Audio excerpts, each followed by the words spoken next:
Bonjour à tous, nous sommes le 8 janvier dans l'actualité de ce jeudi. Mercredi, des agriculteurs meusiens ont pris la route vers Paris pour faire entendre leur colère.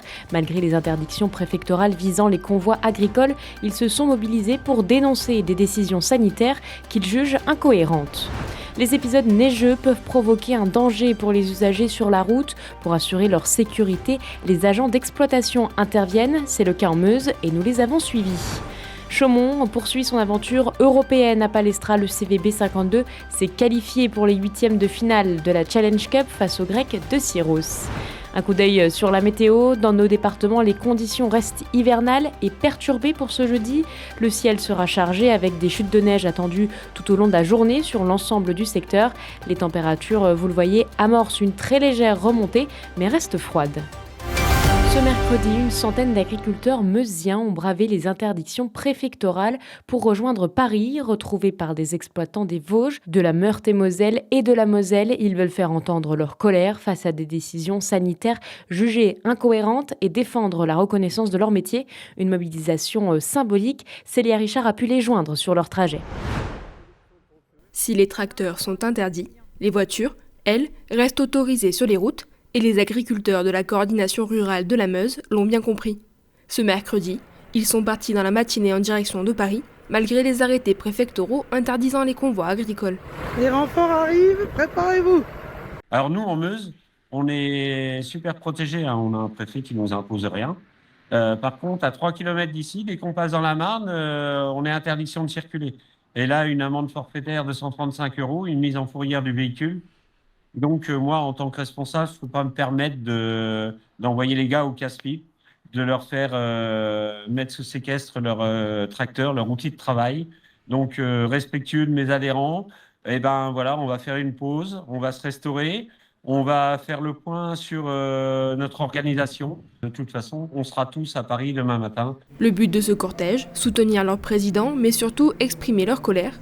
Et au centre des revendications, la vaccination et l'abattage des troupeaux. Les agriculteurs dénoncent des mesures qu'ils jugent incohérentes et menaçantes pour leur exploitation. On a bien du mal à se faire entendre.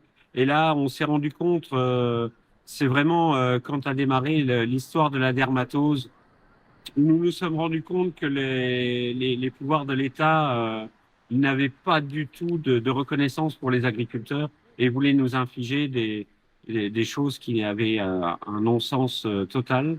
Malgré les obstacles, certains poursuivront le trajet en tracteur, d'autres en voiture ou en train.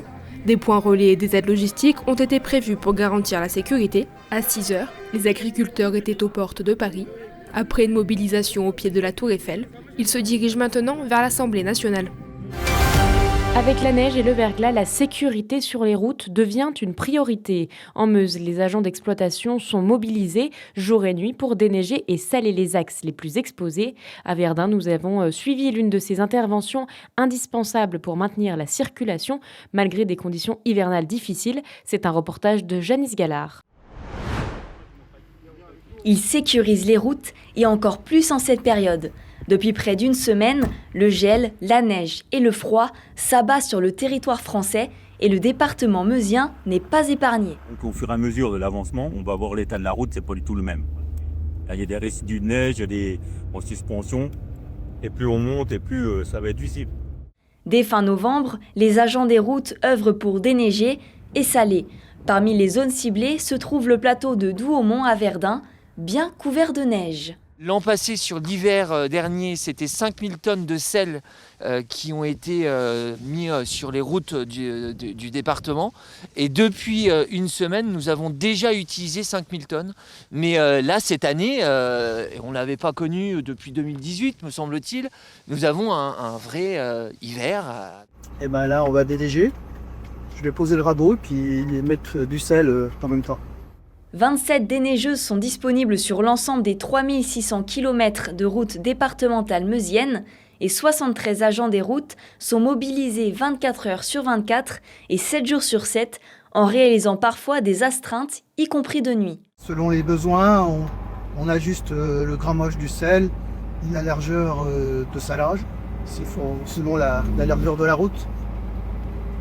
Si c'est une petite route, on réduit la largeur de salage. Pour contrôler l'aspect technique de l'engin, les agents utilisent une sorte de manette. Si on veut mettre sans sous-mur, on stoppe lave. Et là, ce sera fait du sel qui va couler. Et là, c'est la mise en route de la saleuse. Et là, dès qu'on va rouler, le sel va sortir fond. Les axes à déneiger ne sont pas choisis au hasard, il y a même une échelle de priorité. Ces derniers sont définis sur une carte. Si vous avez circuit neige du BM005, c'est-à-dire ce véhicule, et vous avez là ce circuit en bleu qui est priorité 1, rouge, vert et jaune, selon les priorités. Et derrière, là, vous avez le descriptif de tout l'itinéraire du camion. On a un ensemble, on appelle ça des ESH, des équipements de service hivernal. Donc les camions, comme vous voyez derrière, équipés de saleuses. On en a 7 sur l'ensemble de l'agence, pour un total de 950 km, et répartis sur diverses priorités. Priorité 1, 2, 3, 4.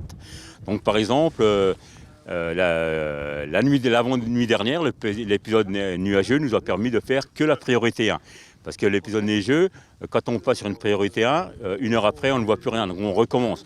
Et donc c'est un val assez sans, et en plus les camions sont prévus pour un certain itinéraire, avec une certaine autonomie de sel, vu les saleuses derrière, et pour éviter le haut-le-pied, et justement, soit les pannes à sec de sel. Donc tout est calculé, on va dire, au millimètre. Les usagers sont appelés à la vigilance en raison de ces conditions météorologiques, notamment lorsque plusieurs centimètres de neige sont tombés. Pour se tenir au courant de l'état des routes, il est possible de se rendre sur le site du département. À Palestra, Chaumont a décroché sa qualification pour les 8e de finale de la Challenge Cup face aux Grecs de Syros. Un succès important dans une période particulière pour le club, marqué par le départ de son entraîneur historique. Retour en images sur ce match avec Julien De Bruyne, Nicolas Fontaine et Mathis Grenier. Une image forte et des scènes de joie qui se sont faites trop rares cette saison. Ce soir, le CVB 52 est venu à bout de Syros, dans un contexte particulier, presque électrique, et avec en tête la frustration du match aller perdu au tie-break en Grèce. Dès l'entame, le ton est donné. Les Chaumontais jouent avec une envie que trop peu vue depuis le début de la saison. Agressivité au service, justesse à la passe, efficacité à l'attaque. Le contraste est saisissant entre la prestation contre Saint-Nazaire samedi et ce CVB-là. La différence est totale. Chaumont déroule, impose son rythme et décroche le premier set sans trembler.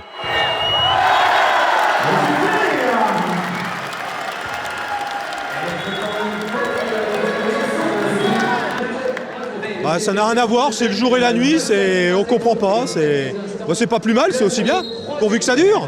On ne pensait pas voir ça, ils jouent ensemble déjà. Et ils rigolent ensemble, c'est déjà une bonne chose. Et pourtant ce match se joue dans un contexte inédit. Pour la première fois depuis 11 ans, Silvano Prandi n'est plus sur le banc. Face à la situation délicate du club, le CVB et son entraîneur historique ont décidé de mettre fin à leur collaboration. À la baguette ce soir, Eban Pérez. Un changement fort et surtout un électrochoc pour tout un groupe.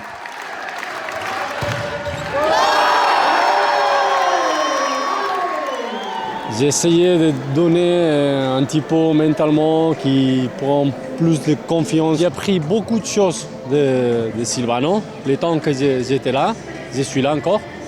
Et j'essaie de faire le mieux possible qu'est-ce que j'essaie pour les choses que j'ai appris et de transmettre à l'effectif. Silvano, même absent ce soir, avait raison dans son choix et sa posture. L'électrochoc a fonctionné, espérons que ça soit pérenne aussi, puisque l'objectif c'est quand même de remonter au classement. Mais voilà, c'est un peu particulier, une victoire avec un goût un peu spécial. Et sur le terrain, ça se voit. Chaumont contrôle, prend l'avantage au bloc et met beaucoup de pression au service.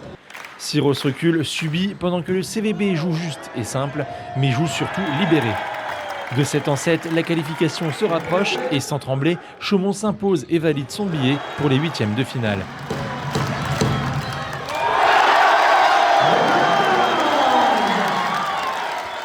Je pense qu'on a fait vraiment un très très bon match, collectivement dans tous les secteurs de jeu. Et le point à souligner, je pense que c'était vraiment l'envie, l'énergie, l'agressivité. On a pris le match par le bon bout, on ne s'est pas trop préoccupé de l'aspect technique, tactique, etc. On a juste voulu mettre les bons ingrédients en termes d'énergie, d'agressivité et d'envie. Et je pense que c'était vraiment le plus important et ça a bien marché ce soir. Il faut qu'on se serve de ce match-là, bien sûr, pour aborder la suite du championnat. et aller prendre des points et des victoires précieuses pour la suite. Le CVB attend désormais de connaître son prochain adversaire européen. Mais avant ça, retour au quotidien du championnat. Un déplacement à 7 dès samedi avec peut-être ce sentiment nouveau, celui d'avoir relancé quelque chose.